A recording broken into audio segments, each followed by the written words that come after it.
Go. So hi, today I will going to bake cookies with the chocolate bar. I'm gonna use the chocolate bar. It is a dark chocolate. So first, I will do the mise en place, all the ingredients from the wet ingredients to dry ingredients. So first, let's have tackle the ingredients that I'm going to use in the cookies. So we have butter, brown sugar, white sugar, egg, and I have all-purpose flour, baking soda, and then the chocolate. So first, I will do the mise en place. So here are butter. It is a room temperature butter, which is it's not too soft and it's not too hard. So it's a room temperature. So I'm gonna do the mise en place. So first, I will divide the brown sugar.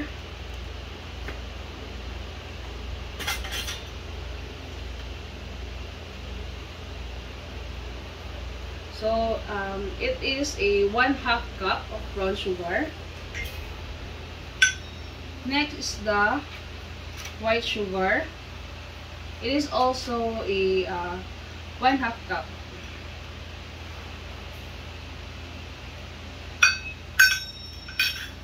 And then for the baking soda, so it is 1/2 tablespoon, teaspoon of baking soda.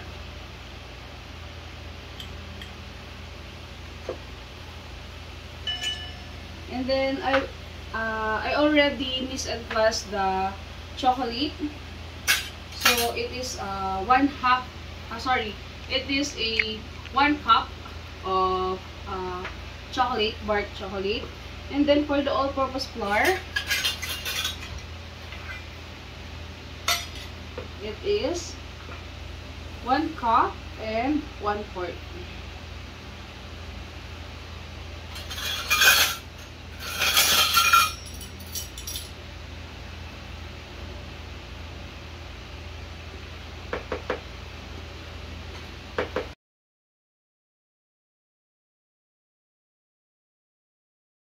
And then after I do the mise en place, I will set aside all the other ingredients that is not necessary in that workplace, so that I can move faster, I can move freely, and I can work on my own.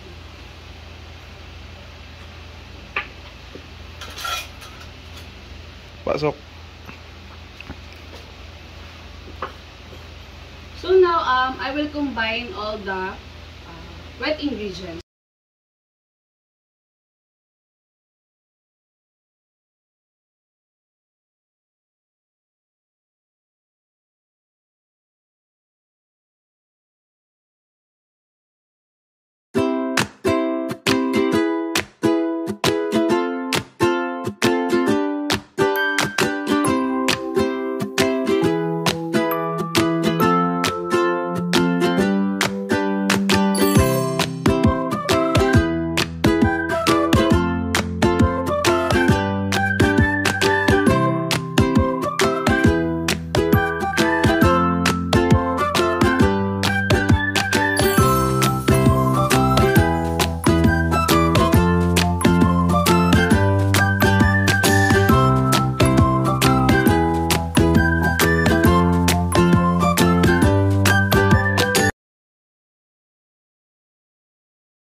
make cookies. So this is the butter. So I'm gonna use a ice cream scooper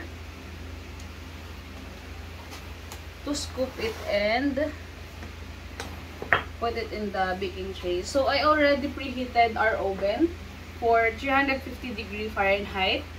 And then I'm gonna bake the cookies for 12 minutes to 14 minutes.